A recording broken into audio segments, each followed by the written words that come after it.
سارے گھر والے اس کے کمرے کی طرف بھاگے لیکن دروازہ اندر سے لاک تھا۔ سب نے دروازہ پیٹنا شروع کیا مگر وہ نہ کھلا۔ تو پھر انہوں نے دروازہ توڑا مگر اگلا منظر دیکھ کر ان کے قدموں تلے سے زمین نکل گئی۔ وہاں بیڈ پہ سلیم، انیلا اور اس کا چھوٹا بیٹا پڑا تھا، مگر اس حالت میں کہ سلیم کے بدن سے سارا گوشت غائب تھا، صرف سر، منہ اور گردن پر گوشت تھا اور ہر جگہ جلی ہوئی سیاہ ہڈیاں موجود تھی، جبکہ انیلا فرش پر بے ہوش پڑی تھی اور اس کا چھوٹا بیٹا سو رہا تھا۔ صبح 10 بجے سے پہلے سارے محلے والوں کو خالد کا پتہ چل چکا تھا۔ اس کے گھر پر لوگوں کا جم غفیر تھا۔ جو کوئی بھی لاش دیکھتا حیرت اور خوف کے مارے دنگ رہ جاتا۔ سلیم کی لاش کو غسل دے کر جنازہ پڑھا کر دفنا دیا گیا، مگر لوگ اور سلیم کے گھر والے حیران تھے کہ سلیم تو گھر سے سیر کے لیے گیا تھا اور واپس بھی نہیں آیا تھا۔ اس کی کار لالو پور گاؤں، جو کہ خوبصورت پہاڑیوں سے 3 طرف سے گھرا ہوا تھا، اس سے کچھ فاصلے پر ملی تھی۔ وہ اسی گاؤں کا بتا کر گیا تھا۔ کسی نے کہا کہ اسیبی چکر ہے تو کسی نے کہا کہ کسی سنگ دل قاتل نے اس کے گھر والوں کو ڈرانے کے لیے ایسا کیا۔ غرض جتنے منہ اتنی باتیں۔ پولیس نے بھی رسمی کارروائی کر کے نامعلوم شخص کے نام پرچہ کاٹا، لیکن حقیقت کسی کو نہ پتہ چل سکی کہ سلیم کے ساتھ کیا ہوا۔ حمزہ اس وقت اپنے گھر کی چھت پہ کھیل رہا تھا کہ اسے اپنے گھر کے شمال مشرق میں پھیلے ہوئے تقریباً 600 میٹر اونچے پہاڑ کی چوٹی پہ خوفناک کہکہے سنائی دیے۔ اس نے ان آوازوں کو اپنا وہم گردانا اور دوبارہ کھیل کود میں مصروف ہو گیا، مگر کچھ دیر کے بعد اسے پھر وہی آوازیں سنائی دی تو خوف سے اس کے رونگٹے کھڑے ہو گئے۔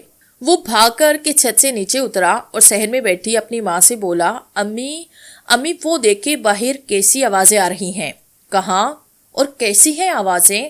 اس کی ماں نے پوچھا اور اٹھ کے اندر چلی گئی، مگر حمزہ سخت خوفزدہ ہو چکا تھا۔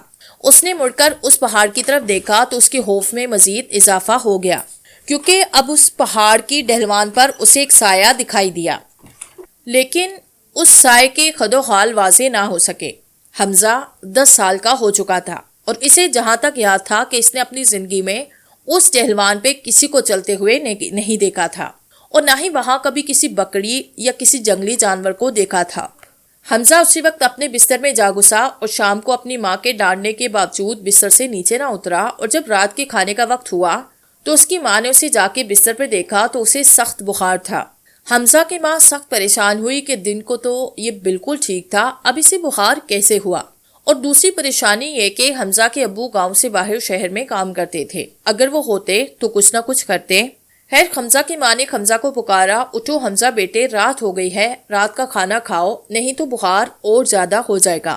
مگر حمزہ نے کوئی جواب نہ دیا تو اس کی ماں نے جا کر دیکھا تو وہ سو رہا تھا۔ پھر اس کی ماں نے اسے جگانا مناسب نہ سمجھا اور خود بھی گھر کے چھوٹے موٹے کام نپٹا کے سو گئی۔ صبح جب وہ جاگی تو اسے سب سے پہلے حمزہ کا خیال آیا۔ اس نے حمزہ کی چارپائی پہ جا کر اسے دیکھا تو وہ وہاں پر اپنی چارپائی پر نہیں تھا۔ اس نے باہر صحن، باتھ روم، کچن اور دوسرے کمروں کے علاوہ ہر جگہ دیکھ لیا تھا۔ پھر اس نے اڑوس پڑوس سے پتہ کیا تو حمزہ کا کہیں بھی پتہ نہ چل سکا۔ حمزہ کی ماں بہت پریشان تھی۔ اس کے ابو بھی شہر سے واپس آئے تو گاؤں والوں نے حمزہ کو سب جگہ ڈھونڈا مگر وہ کہیں نہ ملا۔ دوسرے دن اسی گاؤں میں ایک اور بچہ اسی طرح غائب ہوا۔ دوسرے دن صبح حمزہ اپنی چارپائی پہ مردہ ملا، وہ بھی اس حالت میں کہ اس کے جسم سے سارا گوشت غائب تھا، صرف منہ، سر اور گردن کے علاوہ باقی سب جگہ جلی ہوئی سیاہ ہڈیاں باقی تھی۔ حمزہ کے ماں باپ پہ مصیبتوں کے پہاڑ ٹوٹ پڑے۔ حمزہ اپنے ماں باپ کا اکلوتا تھا۔ پھر اس گاؤں سے یکے دیگرے 7 بچے اسی طرح غائب ہوئے اور دوسری صبح اس طرح ان کی لاش اپنے بستر پر پائی گئی۔ اس طرح کے واقعات پر گاؤں میں ماتم برپا ہوا۔ سب سے پہلے حمزہ اور پھر 6 بچے اور ان کی عمریں 10 سال یا 10 سال سے کم تھی۔ ان کا رات کو اپنے گھر سے غائب ہونا، پھر دوسری صبح ان کا اپنے بستر پر اس طرح مردہ پایا جانا۔ گاؤں والوں کو ان پر اسرار واقعات کی کوئی سمجھ نہیں آ رہی تھی۔ پولیس بھی موجود تھی۔ گاؤں کے اکثر لوگ اس کو جن بوت کا چکر قرار دے رہے تھے۔ چھوٹے چھوٹے بچے ڈرے ہوئے تھے۔ کچھ لوگ اس گاؤں کے شمال مشرق میں 600 میٹر بلند پہاڑ کی چوٹی سے کچھ پر اسرار آوازیں آئی، مگر لوگوں نے اسے اپنا وہم قرار دیا۔ گاؤں والے اکٹھے تھے، ہر کسی نے رائے دی کہ یہ سب بھوت پریت کا چکر ہے، مگر پولیس نے ان کی ایک نہ سنی اور مختلف جگہ پر پولیس جوانوں کے پہرے لگا دیے۔ اس دن ایسا کچھ نہ ہوا، لوگوں نے سکھ کا سانس لیا۔ اگلے دن کچھ لوگوں کو سہ پہر کے وقت اسی پہاڑ کی چوٹی سے خوفناک نسوانے کہکہے سنائی دیے۔ لوگوں نے یہ بات ایک دوسرے کو بتائی اور پھر پولیس کو بھی بتائی۔ پولیس افسر نے ان کی بات سن کے کہا کہ ہم نے اس پہاڑ کی طرف بھی کئی جوانوں کا ایک گروپ پہرے پہ متعین کیا تھا، مگر انہوں نے مجھے کچھ نہیں بتایا، لیکن میں پھر بھی ان سے جا کر پوچھتا ہوں۔ پھر پولیس افسر اور گاؤں والے ان جوانوں کے پاس گئے، مگر اگلا منظر دیکھ کر ان کی ہوش و حواس گم ہو گئے۔ ان دونوں میں سے ایک جوان کا ہوش و حواس گم ہوا۔ ان میں سے ایک جوان کا حال پہلے بچوں اور سلیم جیسا ہو چکا تھا، جبکہ اس کے کچھ ہی فاصلے پہ ایک خوفناک شکل عورت کھڑی تھی جو وہاں موجود دوسرے جوان نوید کی طرف دیکھ رہی تھی۔ پھر پولیس انسپکٹر خان محمد نے نوید سے پوچھا، کیا ہوا؟ تو نوید نے بتایا، یہ عورت چڑیل ہے، اس نے امجد کا یہ خال کیا ہے۔ نوید نے دوسرے جوان امجد کی طرف اشارہ کر کے کہا۔ پھر انسپکٹر نے اپنا پسٹل نکال کے چڑیل کی طرف کیا اور فائرنگ شروع کر دی۔ دوسرے پولیس والوں نے بھی اپنی اپنی رائفلیں اور پسٹل اس چڑیل کی طرف کیے اور فائرنگ شروع کر دی، مگر گولیوں کا اس چڑیل پہ کوئی اثر نہ ہوا۔ جہاں گولیاں لگتی وہاں سے چنگاریاں نکلتی۔ گولیاں نکلنے کے باوجود بھی اس نے ادھر ادھر نہیں دیکھا، بلکہ وہ صرف نوید ہی کی طرف دیکھتی رہی۔ گولیوں کا اس کے جسم پہ کوئی اثر نہ ہوا، حتیٰ کہ سب کے سب پولیس والوں نے اپنی رائفل اور پسٹل کی ساری گولیاں اس چڑیل کا نشانہ لے کر چلا دی، مگر وہ ٹس سے مس نہ ہوئی اور بدستور نوید ہی کی طرف دیکھتی رہی۔ یہ منظر دیکھ کر وہاں موجود لوگ اور پولیس والے سب کے سب حیرت و خوف کے مارے اپنی جگہ بت بن گئے۔ پھر اس چڑیل نے سر اٹھا کے لوگوں کی طرف دیکھا تو کئی لوگوں کے لیے اپنے قدموں پہ کھڑا رہنا مشکل ہو گیا۔ اس کی آنکھیں ایسی تھی جیسے دہکتے ہوئے انگارے، اس کے چہرے کا رنگ کالا تھا۔ گاؤں والے خوف کی وجہ سے گاؤں کی طرف بھاگے، لیکن انسپکٹر خان محمد اور دو پولیس جوان کھڑے رہے۔ پھر وہ چڑیل ان کی طرف دیکھ کر مسکرائی اور تھوڑی دیر کے بعد زور زور سے ہنسنے لگی۔ اتنی دیر میں انسپکٹر خان اپنا پسٹل دوبارہ لوڈ کر چکا تھا۔ اس نے جیسے ہی اس چڑیل کی طرف گولی چلانا چاہی، اس نے اپنے ہاتھوں کی انگلیاں انسپکٹر کی طرف کر دی تو اس کی انگلیوں سے سفید رنگ کی شعاعیں نکلی اور انسپکٹر کے سینے سے ٹکرائی۔ انسپکٹر کو ایسے محسوس ہوا جیسے اس کے سینے میں کسی نے زہر آلود خنجر گھونپ دیے ہوں۔ وہ درد کی شدت سے زمین پہ گرا اور بے ہوش ہو گیا۔ اتنے میں نوید نے زور سے پکارا، انسپکٹر صاحب۔ اس کی آواز سن کر اس چڑیل نے اسے ایسے اچانک مڑ کے دیکھا جیسے اسے کرنٹ لگ گیا ہو۔ نوید دوڑ کر انسپکٹر کے پاس پہنچا۔ اتنی دیر میں دوسرے جوان بھی ان دونوں کے پاس پہنچے۔ اسی لمحے انسپکٹر خان ہوش میں آ چکا تھا۔ اس خوفناک صورت بلا کی نظریں بدسور نوید کی طرف تھی۔ پھر اس نے اتنی تیز اور خوفناک چیخ ماری کہ پورے کا پورا ماحول کانپ اٹھا۔ پھر اس چڑیل کی آنکھوں سے خون کی طرح گاڑھا مادہ نکلنے لگا اور وہ زمین پہ گر گئی۔ انسپکٹر خان اور دیگر پولیس جوان یہ منظر دم سادے دیکھتے رہے۔ پھر انہوں نے ناقابل یقین منظر دیکھا۔ انہوں نے دیکھا کہ ان سے کچھ فاصلے پہ جو پہاڑ ہے، اس کی 600 میٹر بلند چوٹی پہ آپس میں بڑے بڑے دیو ہیکل پتھر ٹکرا رہے ہیں۔ پھر جہاں سے پتھر ٹکرانے کی آواز آ رہی تھی وہاں سے 7-8 رنگ کی روشنیاں ایک پٹی کی صورت میں اوپر پہلے آسمان کی طرف بلند ہوئی، پھر نیچے کی طرف، پھر ان سب روشنیوں پر لال رنگ کی دھند چھا گئی اور پھر وہ سرخ دھند کی بڑی اور گول پٹی زمین پہ جہاں وہ چڑیل بے سدھ پڑی تھی وہاں آئی اور وہاں سے چنگاریاں نکلنے لگی۔ تھوڑی دیر کے بعد وہاں نہ تو چڑیل تھی اور نہ ہی وہ روشنیاں۔ انسپکٹر سمیت سپاہی کو لگا کہ وہ کوئی خواب دیکھ رہے ہیں، مگر یہ خواب نہیں، حقیقت تھا۔ خوف اور حیرت سے ان کے منہ سے کوئی بات نہ نکلی۔ پھر وہ اپنی جگہ سے ہلے اور بے ہوش لوگوں کے پاس گئے، انہیں ہوش میں لانے کی کوشش کرنے لگے۔ ان لوگوں میں سے باقی سب تو ہوش میں آئے مگر 2 لوگ ہوش میں نہیں آئے۔ بہت کوشش کی گئی مگر انہیں ہوش نہ آیا۔ پھر ان کے جسم اکڑنے لگے تو پتہ چلا کہ وہ مر چکے تھے۔ ان کی لاشیں پولیس شہر کے ہاسپٹل لے گئی، ان کا پوسٹ مارٹم کرایا گیا۔ پوسٹ مارٹم رپورٹ میں بتایا گیا کہ ان کے دل پھٹنے کی وجہ سے ان کی موت واقع ہوئی ہے۔ اس کے بعد گاؤں میں 20-21 دن تک کوئی پر اسرار واقعہ یا موت نہیں ہوئی۔ لوگوں نے سکھ کا سانس لیا۔ پولیس نے کہا لگتا ہے کہ وہ چڑیل کسی اور علاقے میں چلی گئی ہے۔ پولیس اس گاؤں سے چلی گئی۔ پھر 9-10 دن اسی طرح گزر گئے۔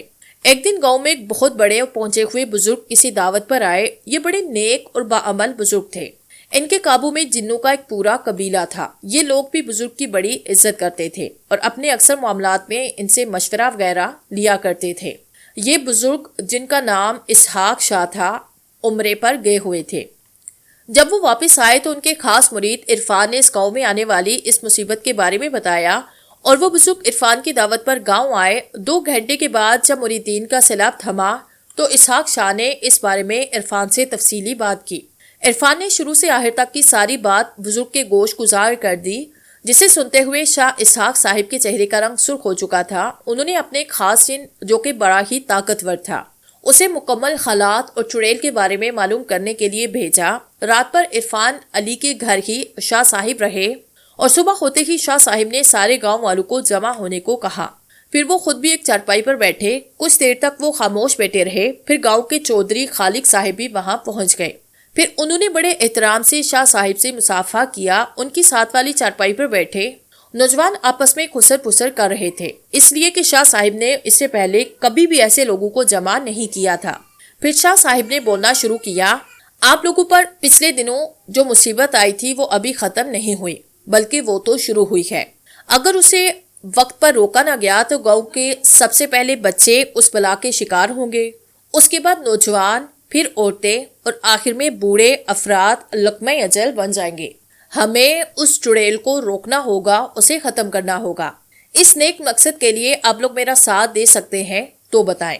سب لوگوں نے ایک آواز ہو کر کہا، ہم آپ کا ساتھ ضرور دیں گے۔ اسی وقت ایک بوڑھے آدمی نے پوچھا کہ لیکن ہم اسے ماریں گے کیسے جبکہ اس پر تمام ہتھیار بے اثر ہیں؟ یہ سن کر شاہ صاحب نے کہا کہ اس کا مجھے بھی نہیں پتا، لیکن میں آج ہی معلوم کر لوں گا۔ اب تم لوگ جاؤ اور عصر کی نماز کے بعد پھر یہاں آنا، پھر بتاؤں گا۔ یہ کہہ کر شاہ صاحب اٹھ کر چلے گئے۔ عرفان کے گھر جا کر شاہ صاحب نے کچھ دیر آرام کیا، پھر کھانا کھایا۔ اتنی دیر میں ظہر کی نماز کا وقت ہو چکا تھا۔ شاہ صاحب نے ظہر کی نماز اس گاؤں کی مسجد میں پڑھی۔ نماز پڑھ کر وہ جلدی عرفان کے گھر آئے اور آرام کا کہہ کر کمرے میں چلے گئے۔ پھر انہوں نے کچھ دیر آرام کیا۔ تھوڑی دیر کے بعد شاہ صاحب نے اپنے خاص جن کو حاضر کیا اور اس بلا کو مارنے کا طریقہ دریافت کیا۔ تو وہ جن شاہ صاحب کو اس چڑیل کو مارنے کا طریقہ بتانے لگا، جسے سنتے ہوئے شاہ صاحب کے چہرے کا رنگ سرخ ہو چکا تھا۔ پھر عصر کی نماز کے بعد سارے لوگ جمع ہوئے تو شاہ صاحب نے بولنا شروع کیا تو سارے لوگ ان کی طرف متوجہ ہو گئے۔ اس چڑیل کو مارنے کا طریقہ تو میں نے معلوم کر لیا، لیکن وہ ہے بڑا ہی مشکل۔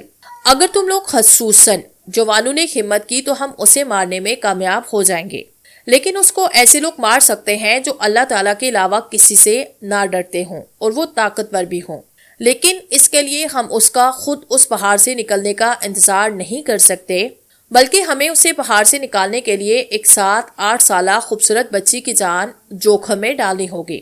ہم اس بچی کو اس پہاڑ کے قریب لے جائیں گے، اسے کسی بھی طرح آمادہ کریں گے کہ وہ زور زور سے چیخو پکار کرتے ہوئے روئے، کیونکہ اس بچی کی رونے کی آواز سن کے وہ پہاڑ سے باہر آئے گی۔ اس وقت تم لوگ اسے قابو کرنا اور مضبوط زنجیروں سے باندھ لینا، لیکن خیال رکھے اس سے ڈرنا بالکل بھی نہیں، اور اس وقت آیت الکرسی اور قرآن مجید کی کوئی بھی سورت پڑھتے رہنا، وہ تمہیں کوئی نقصان نہیں پہنچا سکے گی۔ پھر میں اس کی تمام طاقتیں مفلوج کر دوں گا۔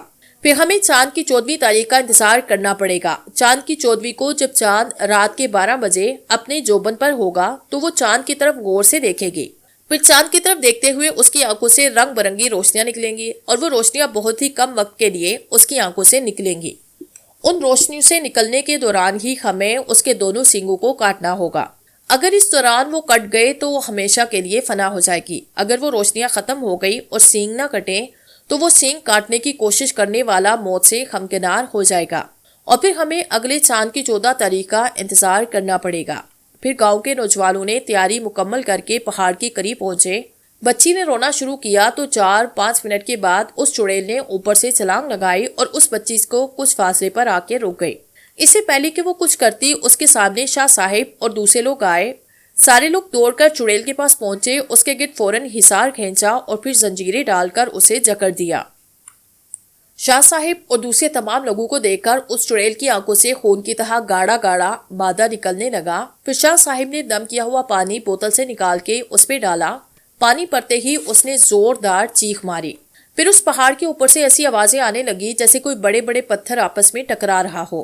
جہاں سے پتھر ٹکرانے کی آوازیں آ رہی تھی وہاں سے 6-7 رنگ کی روشنیوں کی پٹی آسمان کی طرف بلند ہوئی۔ پھر ان سب پہ سرخ رنگ کی پٹی چھا گئی۔ پھر وہ زمین پر جہاں وہ چڑیل زنجیروں میں جکڑی کھڑی تھی وہاں آئی، مگر اس چڑیل کے سر سے اوپر ہی وہ سرخ رنگ کی گول پٹی رک گئی اور وہاں سے واپس پہاڑ پر چلی گئی۔ وہ چڑیل زنجیروں میں جکڑی ہوئی ماہی بے آب تھی۔ شاہ صاحب نے لوگوں سے کہا کہ اب یہ بے بس مجبور ہے۔ پھر بھی آپ لوگ احتیاط کرنا کہ اس کے قریب کوئی بھی نہ جائے. اب میں جا رہا ہوں اور چاند کی 14ویں کو آؤں گا. پھر شاہ صاحب گاؤں سے باہر اپنی رہائش گاہ میں چلے گئے. وقت گزرتا رہا. پھر چاند کی 14ویں بھی آئی. شاہ صاحب شام کے وقت آئے اور رات میں شاہ صاحب گاؤں کے لوگوں کے ساتھ کیمپ میں موجود تھے. لوگ انتظار کر رہے تھے کہ کب چڑیل کی آنکھوں سے روشنیاں نکلتی ہیں. شاہ صاحب اور 2 آدمی اس چڑیل کے قریب کھڑے تھے جبکہ اس نے ہاتھ میں تیز دھار کلہاڑا پکڑا ہوا تھا جو چاند کی چاندنی میں چمک رہا تھا. پھر تقریباً 30-35 منٹ کے بعد اس کی آنکھوں سے رنگ برنگی روشنیاں نکلنے لگی تو ہاتھ میں پکڑا کلہاڑے کا بھرپور وار اس کے ایک سینگ پہ کیا. کلہاڑا سینگ پہ لگا ضرور مگر سینگ کٹا نہیں کیونکہ کلہاڑا صحیح جگہ پر نہیں لگا تھا. پھر نوجوان نے دوسرا وار کیا تو اس کا ایک سینگ کٹ کر زمین پہ گر گیا مگر دوسرا سینگ ابھی باقی تھا. تو نوجوان نے اسے کاٹنے کے لیے جیسے ہی کلہاڑا فضا میں بلند کیا تو روشنیاں نکلنا بند ہو گئی اور اس کا کلہاڑا فضا میں ہی رہ گیا جیسے کسی نے اسے پکڑ لیا ہو. پھر کچھ دیر کے بعد وہی کلہاڑا نیچے آیا اور اس آدمی کے سینے کو چیرتے ہوئے اس کی پشت سے نکلا. شاہ صاحب اور دوسرے لوگ اس کے پاس آئے لیکن وہ اس جہان فانی سے اگلے جہان کوچ کر چکا تھا. اگلے دن اس کے جنازے تدفین سے فارغ ہو کر شاہ صاحب اس چڑیل کے پاس گئے. اس کے کٹے ہوئے سینگ کو دیکھا جو لوہے کی طرح سخت تھا. دوسرے دن پھر وہی سما تھا. شاہ صاحب اور گاؤں کے بہت سارے لوگ اس چڑیل کے پاس کھڑے تھے. اب وہ اس سے ذرا برابر بھی خوفزدہ نہیں تھے. اس مرتبہ کلہاڑا ارشاد کے پاس تھا. جیسے جیسے اب وقت گزرتا لوگوں کی بے چینی بڑھتی جا رہی تھی. آخرکار رات کے 11:45 بجے اس کی آنکھوں سے پھر رنگ برنگی روشنیاں نکلنے لگی تو ارشاد نے کلہاڑے کے ایک وار سے ہی اس کا دوسرا سینگ بھی کاٹ کے الگ کر دیا. دوسرے سینگ کے کرتے ہی اس چڑیل کے جسم کو آگ لگی. آگ کے بجھنے کے بعد وہاں گاڑے کی طرح سیاہ گاڑا مادہ رہ گیا جس سے ناقابل برداشت بدبو اٹھ رہی تھی. خیر 8-10 دن کے بعد وہ گاڑا مادہ اور بدبو بھی ختم ہو گئی. اب اس چڑیل کا نام و نشان نہ تھا. گاؤں والوں نے سکھ کا سانس لیا اور شاہ صاحب بحکم الہی کہیں اور چلے گئے تھے.